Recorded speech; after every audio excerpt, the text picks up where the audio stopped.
In 1665, death stalked the streets of London. The Great Plague killed 100,000 people, 1 in 3 of the city's inhabitants.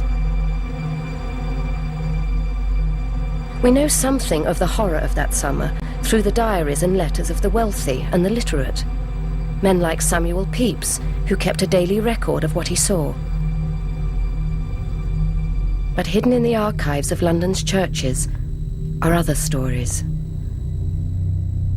Preserved within parish documents are the experiences of ordinary men and women who endured the worst catastrophe of their century. From these fragments, we can reconstruct the story of a single street and the people who lived in it. Cock and Key Alley, in the parish of St Dunstan in the west, was squeezed into one of the many dank and dismal yards between Fleet Street and the Thames. In a cramped courtyard behind a tavern, 30 poor families lived and worked.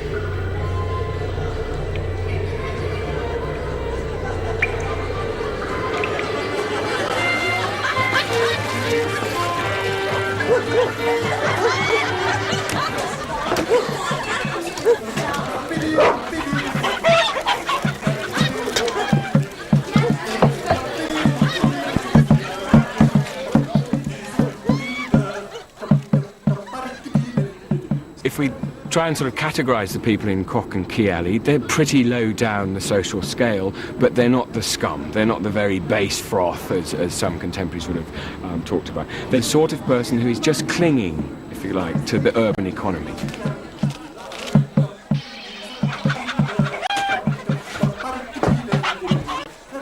William Gurney was one of those just about clinging on. He ran the alley's pub, sold groceries as a sideline to support his wife Anne and their daughter. Like most children at the time, she too would have been expected to help in the family business. John Gale was a blacksmith. He had a second job as a parish fireman and was paid for maintaining an engine for the quenching of fire to support his wife and 4 children.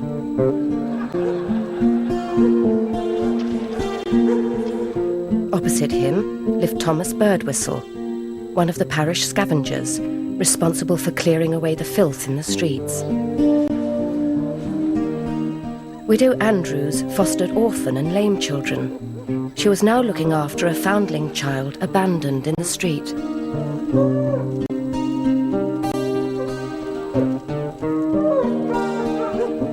The boy was named Lawrence Dunstan, after the parish. John Dudley, though poor enough himself, served as a collector of alms for those even poorer. He lived with his wife Dorothy and had taken on extra work as a parish constable to support his daughter, Martha. Until recently, William Penny had been one of those receiving the charity that Dudley collected. As a gravemaker, he'd found it hard to keep all his children. Now he was able to rent one room with his wife and their 2 younger sons, Edward and John.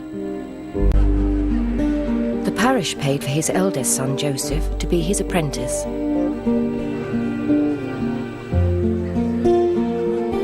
The senior churchwarden of St Dunstan in the West was Henry Dorset.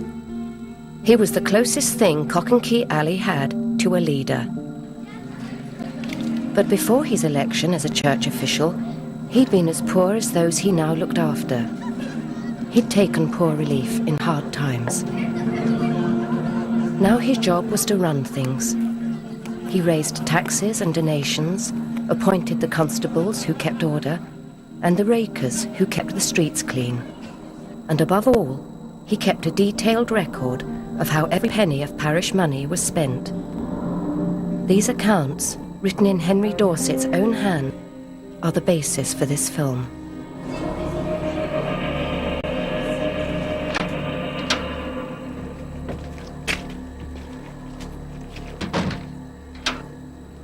One has enormous respect for the church wardens who actually compile the accounts that we use. These are literate individuals. They're not always keen to have their job. They're nominated because they're literate.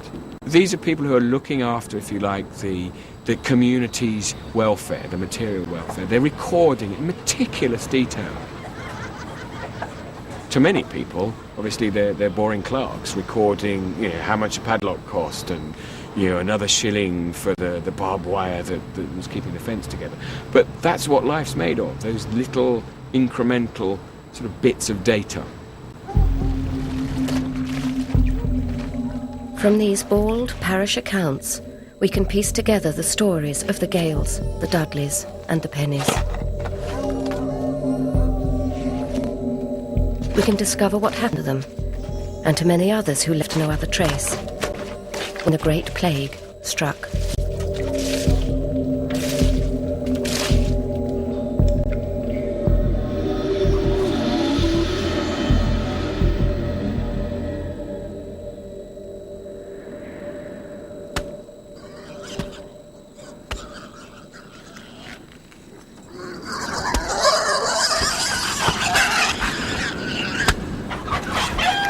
Winter 1664.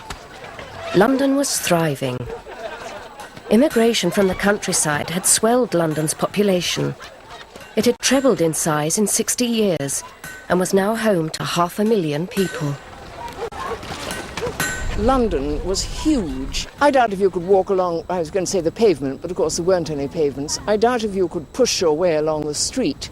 Everybody pushing and shoving and full of their own business. Londoners had a reputation of walking terribly fast. And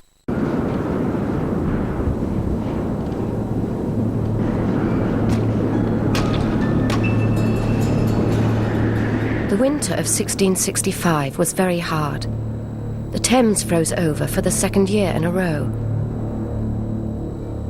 Dr. Hodges noted there were no cases of plague while the weather was so cold. Then, with the spring thaw, in April, a single case was recorded in Covent Garden, just half a mile away from Cock and Key Alley. The Privy Council did what they always did, ordered the infected house to be shut up, the healthy imprisoned with the sick, the door marked with a red cross.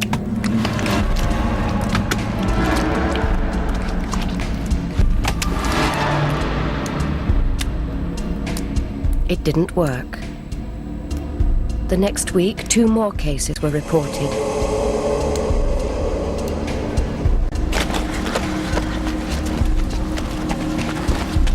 In Cock and Key Alley, loose persons and vagrants from infected Covent Garden were sent packing.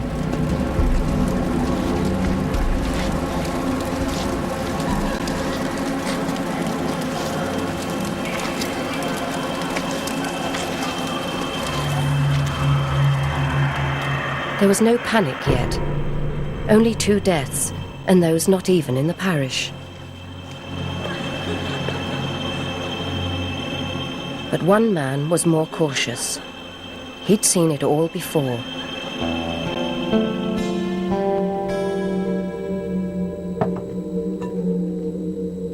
Churchwarden Henry Dorset had survived the last major London epidemic.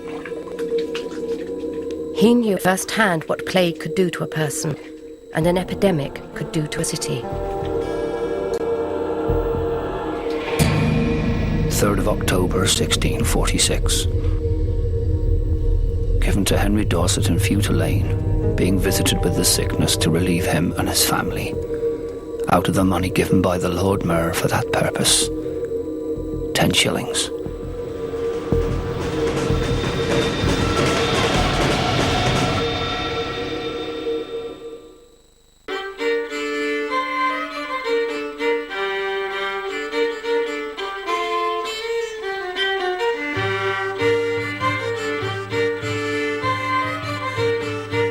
Early May. Still no plague in St Dunstan. But if the people weren't worried yet, the authorities were getting nervous.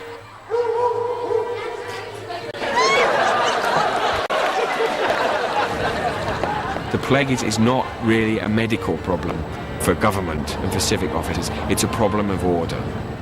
Controlling the sort of areas of sociability, playhouses, pubs, to make sure that the healthy and the is turning to their own resources to make a living, to get by.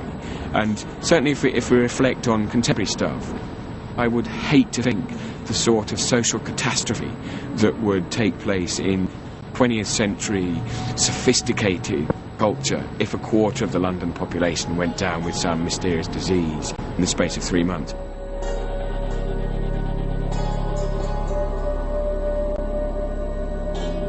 By the summer, London was a different place. Some 200,000 people had fled, most of them of the better sort. Those who remained were overwhelmingly poor, increasingly frightened, and left to look after themselves. They were, as one chronicler described them, the human fuel for an epidemic.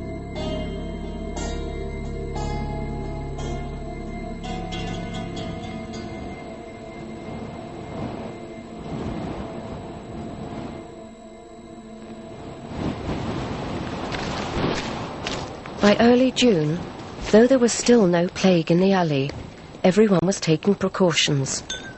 Tradesmen would no longer handle money directly.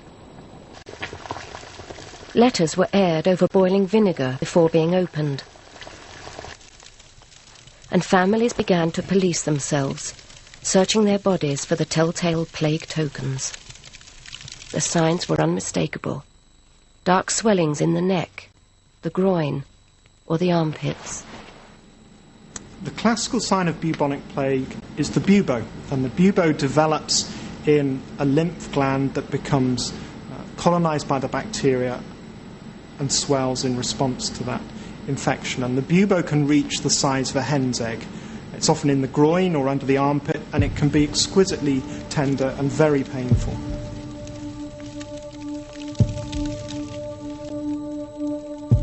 There is also a pneumonic version of the plague that attacks the lungs. It's spread by coughs and sneezing, and is the unexpectedly grisly inspiration for the famous rhyme.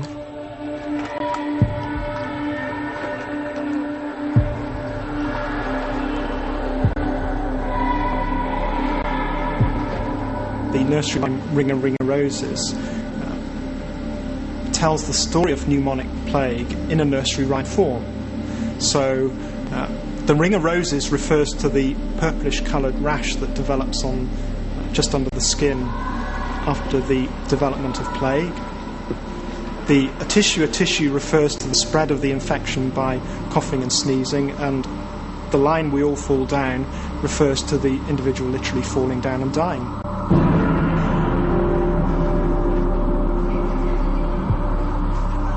It was only in the 19th century that the real source of the plague was identified. In the 1660s, no one would have thought to look for it in something as insignificant or as common as the bite of a flea.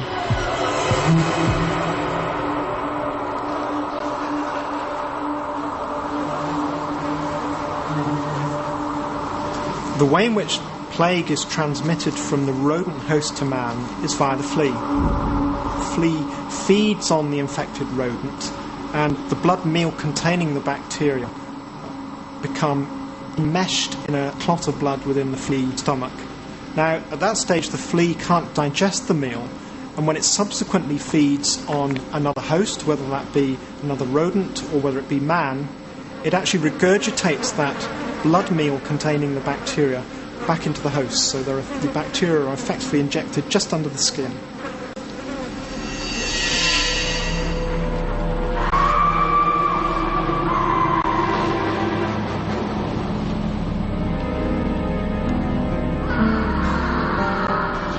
On the 15th of June, it finally happened. Plague arrived in Cock and Key Alley.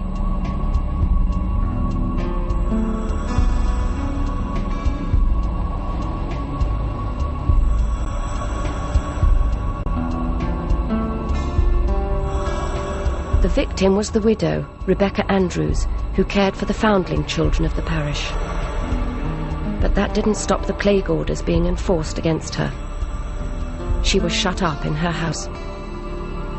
And the child, Lawrence Dunstan, was locked inside with her.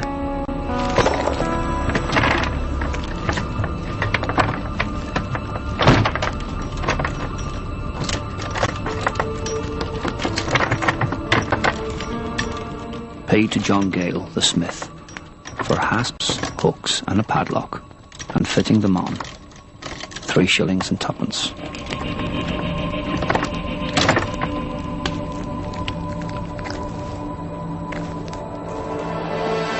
To make sure that neither Widow Andrews nor the boy Lawrence Dunstan escaped, John Dudley was appointed as watchman. He held the key to the padlock which secured the infected house.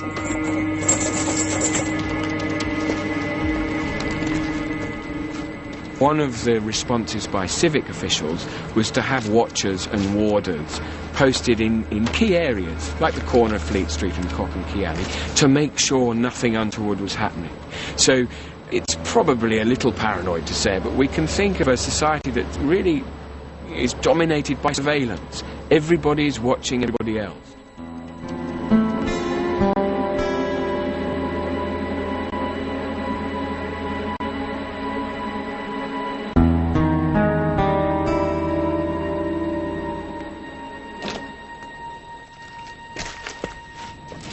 Although they were locked up, Lawrence Dunstan and Widow Andrews weren't entirely abandoned.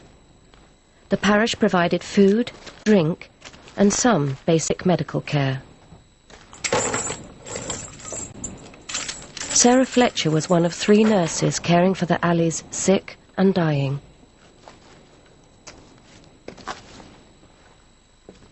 The plague orders allowed only one other group to enter infected houses: the searchers. Once someone had died, it was their job to confirm it was plague that had killed them. Widow Briggs and Widow Manton were given the job in Cock and Key Alley. Their contact with the dead isolated them from other people. 3rd July. It was ordered that Widow Briggs, one of the searchers of deceased people, shall henceforth cohabit and dwell with Widow Manton, the other searcher.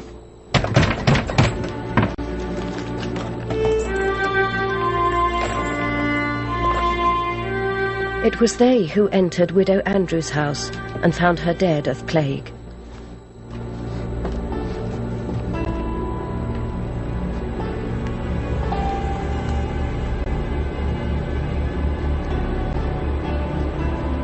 The boy was still alive. He was left locked in the house.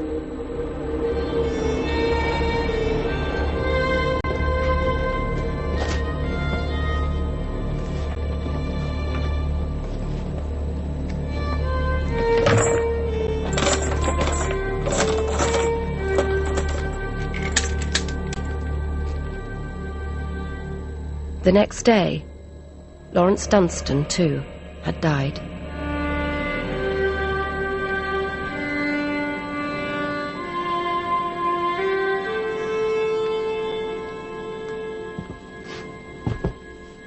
When there was no one to inherit them, the victims' belongings were taken by brokers of the dead. Profits made by their sale were paid back to the parish. The money received was carefully noted by the church warden. It was used to pay apothecaries and nurses for the care of those who had nothing. Widow Andrews' few assets were soon used up. Disbursed for the widow by the order of Mr. Drinkwater, apothecary. A quart of sack, 1 and 6pence. For sorrel, 2pence. For bread and ale, 6pence. For the searchers, 2 shillings. For the bearer to drink, 1 shilling. For a coffin, 1 shilling. For the gravemaker, 1 shilling.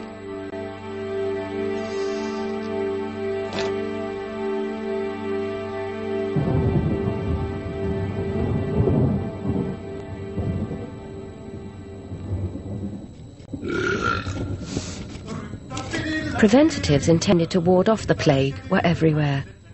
the Royal College of Physicians printed a list of recipes that were thought to do the job. One set for the rich, one for the poor. One recipe, for the richer sort, called for 24 grams of unicorn's horn. Another prescribed 3 drams of laudanum, that's opium dissolved in brandy. The poor had to make do with cheaper solutions. Arsenic amulets worn on the chest or under the armpit were popular.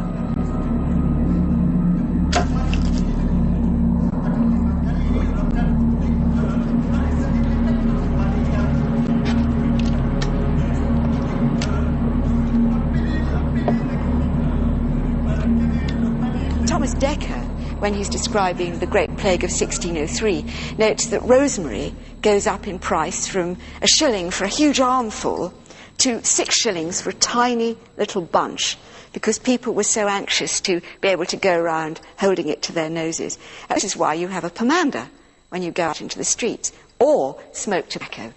And tobacco is considered an absolutely ace prophylactic, either to chew, as Samuel Pepys did, or to smoke.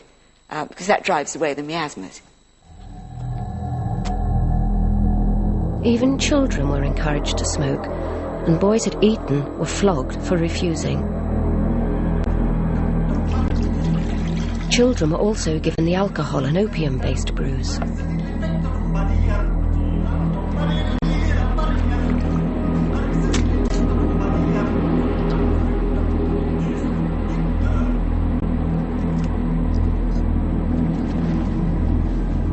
If you're wealthy, you drink fine wines, a good Madeira will help you, presumably get very drunk, but stave off the sort of pain. And I think we want to remember that there is huge pain. If you're suffering of the plague, you're in massive, massive pain. It's a nasty, nasty way to die.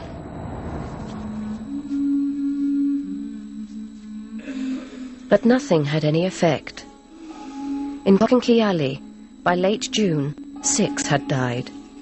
Widow Rebecca Andrews, Lawrence Dunstan, Anne Bradshaw, Daniel Jackson, Peter Ray, and Roger Charles. On the 28th of June, William Penny and his family went through the daily ritual of checking for the tokens.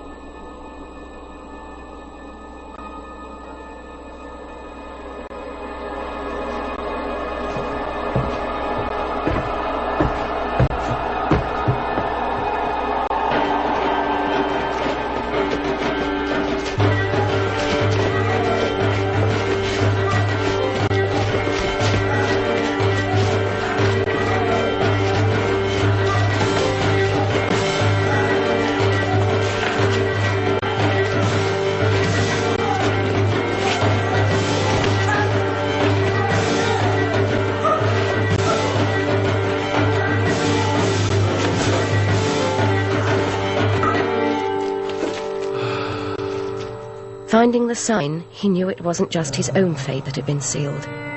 His whole family would now be locked into their house alongside him, courting death. Only Joseph, his eldest son, was left outside. Someone now had to dig the parish's graves.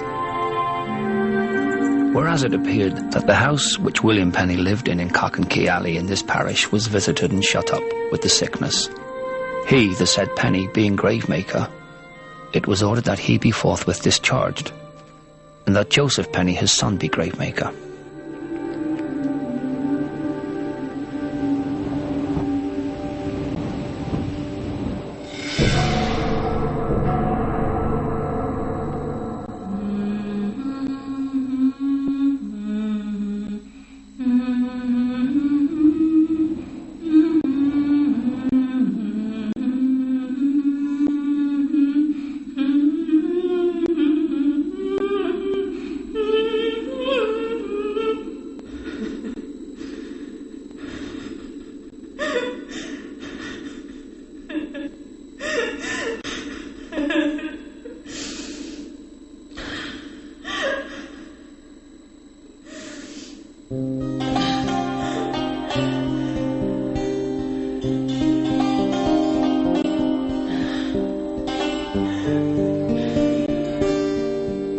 Children were more vulnerable than adults. On the 19th of July, after 3 weeks locked in their house, the youngest penny boys died. John was 12, Edward was 8.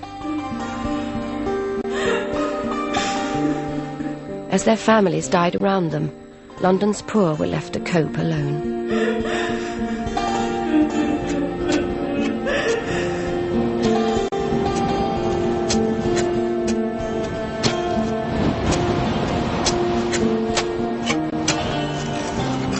It was not until 3 months later that the House of Lords, safe in Oxford, finally debated the plague.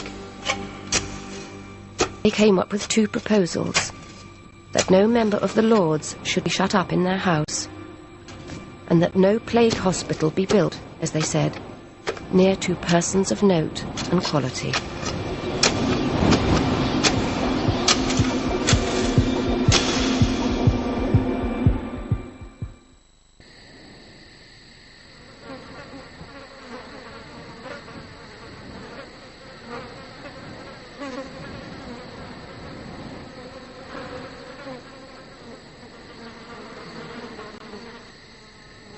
The summer of 1665 was unbearably hot. The plague raged, hotter still. Throughout August, the death toll doubled and doubled again. In Cock and Key Alley, 6 houses were now shut up. But the misery of those locked in put money in the pockets of those left outside. Joseph Britton and Robert Phelps received 8 shillings a week as watchmen. Paid by the burial, Joseph Penny was earning more than his father had ever done. But he couldn't see his parents still alive, but still shut inside their infected house. John Dudley was also earning 8 shillings a week, but in the second week of August, he took time off and brought home only a shilling. That week his daughter Martha had died, though not of the plague.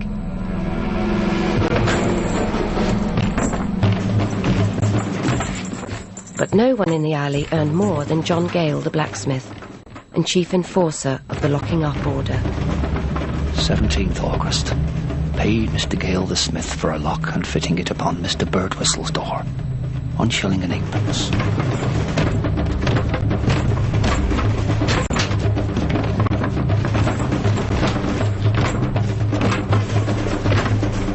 Neighbours imprisoned neighbours. Robert Phelps, the watchman, helped John Gale lock in Thomas Birdwhistle and his family. The Gales and the Birdwhistles had lived opposite one another for years. Until recently, when historians looked at these local parish records, we didn't see that the people doing the locking up, doing the watching, acting as the constables, enforcing the authorities' ways of controlling the plague are their very neighbours, people who are in the same social and economic condition as them, people who they meet in their alehouse, people who they meet and talk to in the street every day.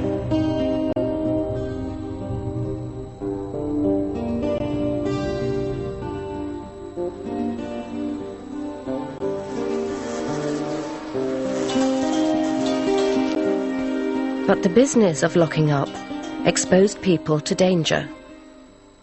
3 weeks after locking up the Birdwhistles, Gale the smith was himself visited with the plague. Birdwhistle died 4 weeks after he was shut up. There's no burial record for John Gale. We do know that 20 days after he was locked in, his whole family was infected. Contemporaries knew that locking the healthy in with the sick often signed their death warrant, and some thought the policy had made things worse.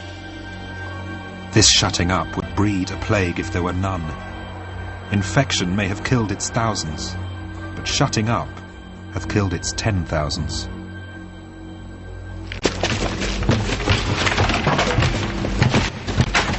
Earlier in the year, when the first house was shut up in Covent Garden, Neighbours had forced open the door to free those inside.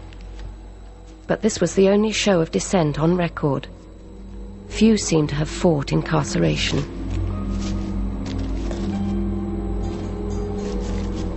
There was an amazing self-control, amazing sort of dignity in these communities. One can imagine today if, 20% of urban London population died in the space of 3 to 4 months.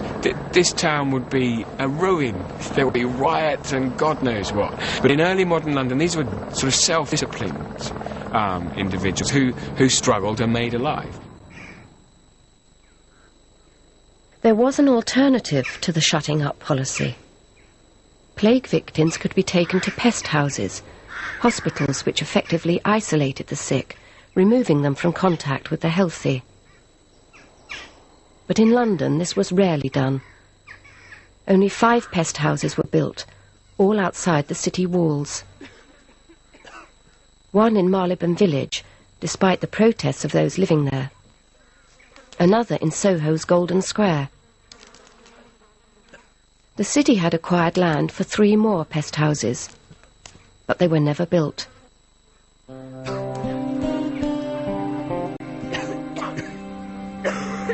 Pest houses were isolation hospitals where the victims or suspected victims of plague were taken. But the capacity in the London pest houses was really quite small.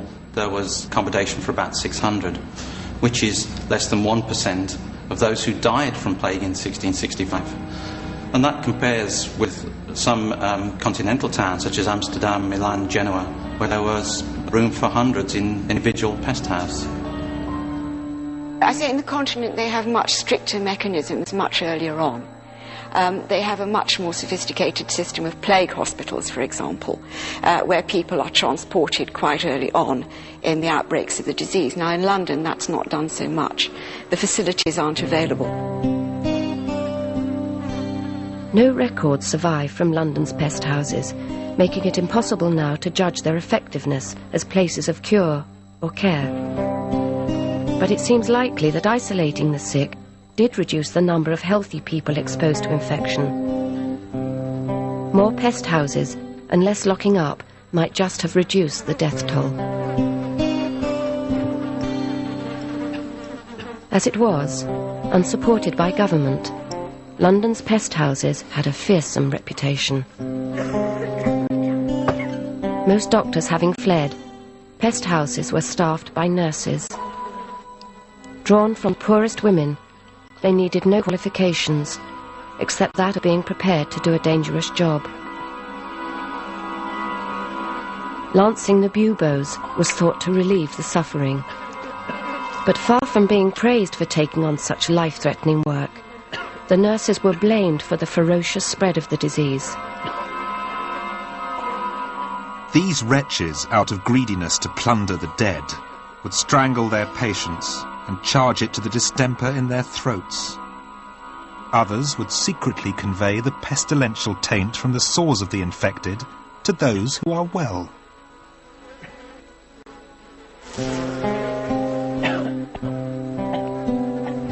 The kinds of professional middle-class men who wrote narratives of the plague seem to imply that the nurses were grasping, vicious, untrustworthy, wicked, dangerous, extremely unpleasant.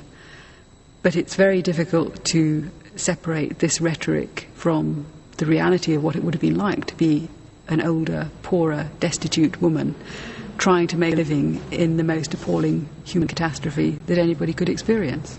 And they attributed to the nurses a lot of the fears that they had about the epidemic and laid on their shoulders some of the sense of social disruption that clearly all Londoners at that time had.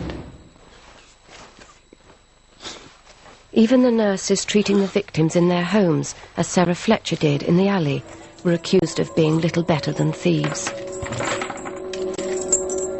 Little is it conceived how careless most nurses are in attending the visited, and how careful they are, being possessed with rooking avarice, to watch their opportunity to ransack the houses. It is something beyond a plague to be in the hands of those dirty, ugly, unwholesome hags. This harsh judgment isn't supported by the parish records. In Cock and Key Alley, Nurse Fletcher had been caring for the sick for many years.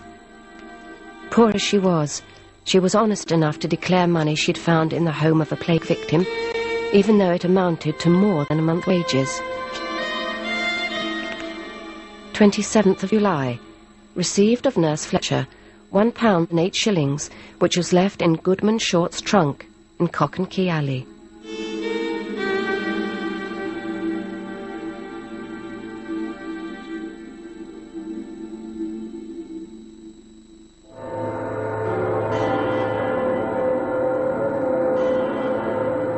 August 1665. The number of dead reached almost 7,000 a week, each plague death marked by the letter P. The totals were swelled by the deaths not directly attributable to plague, but which nevertheless owed something to the epidemic. The numbers of people dying from all causes rise during plague. It isn't just that you add plague onto a normal total. The normal total's greatly enhanced. And that must be partly because there are undiagnosed plague deaths, but probably also because there are other diseases that are running at the same time. There are certainly some that seem to be quite similar to plague. There are lots of deaths attributed to spotted fever and so on. It was suspected at the time that the official totals of plague dead were actually underestimates of the true picture. It is feared that the true number of dead this week is nearer 10,000, from the poor that cannot be taken notice of through the greatness of the number. And as all the figures were collected by the church, they did not include any Jews, Quakers, or other denominations. Every day, searchers made a sweep of the alley for plague deaths. They did their best to report all the ones they knew about, but many deaths were deliberately hidden, perhaps to prevent the locking up of the victim's family. The bills often conceal plague deaths, so the figures may have been much higher than those actually recorded. After all, if you have plague in your community, you're not going to advertise the fact to the world unless you can help it.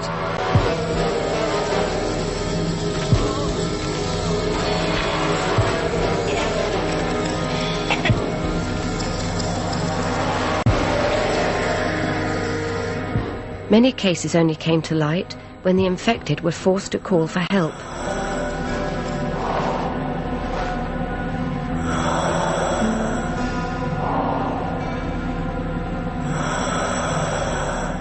Some turned to apothecaries, who, unlike many doctors, were still prepared to venture into plague-infested streets, but not without protection. This eerie outfit was designed to ward off infection. The mask and coat were thickly waxed leather. The strange beak contained strong-smelling herbs to prevent inhaling the contagious miasma. The treatments they brought with them were even stranger. William Boghurst described his attempts to siphon out the evil from within the body.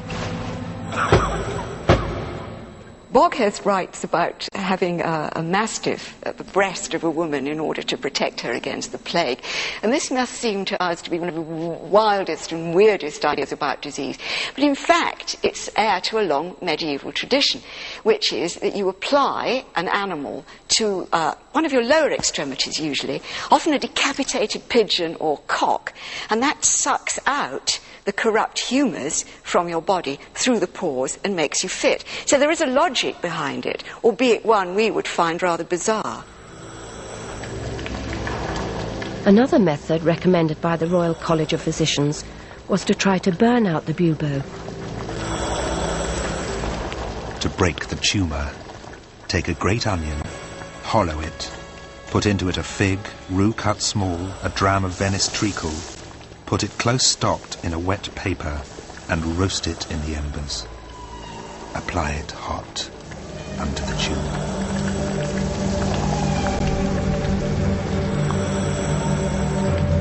Nothing seemed to work. In William Gurney's family, all had now died, except his wife Anne. Cock and Key Alley had buried 16, of whom 7 were children. The apothecary William Boghurst described the futility of his daily efforts to save lives. I commonly dressed 40 sores in a day, held their pulses sweating in the bed half a quarter of an hour. I let one blood, commonly suffered their breathing in my face several times when they were dying, and then helped to lay them out in the coffin, and last of all, accompanying them to the grave.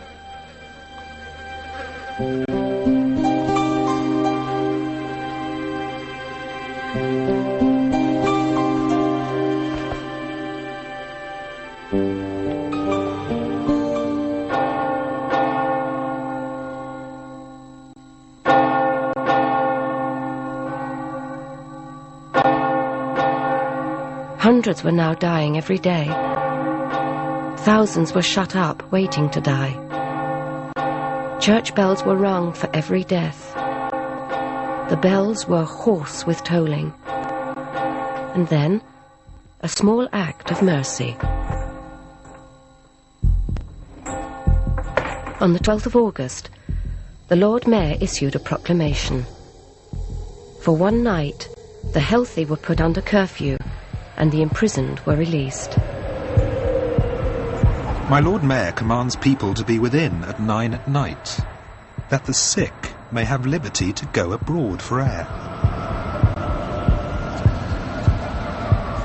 The dying and those shut in with them were the only ones allowed out in the streets. Joseph Penny had not seen his parents since he had buried his 2 younger brothers 23 days before.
September 1665.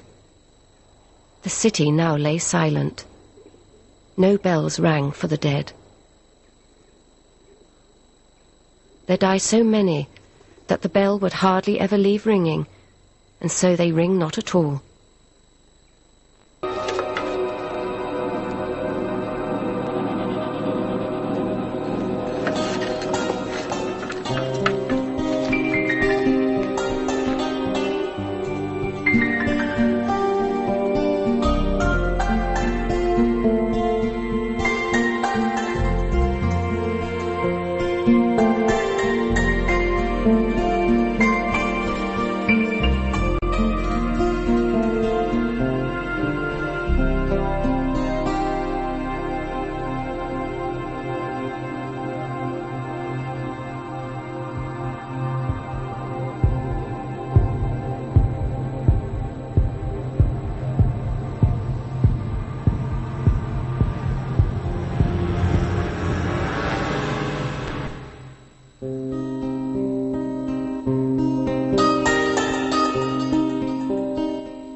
Channel 4 book, A Century of Troubles, is available now, priced $18.99.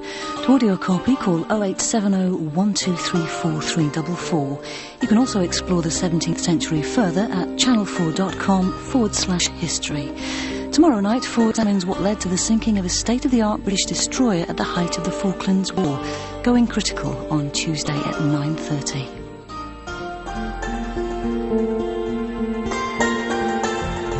Their target a pair of British warships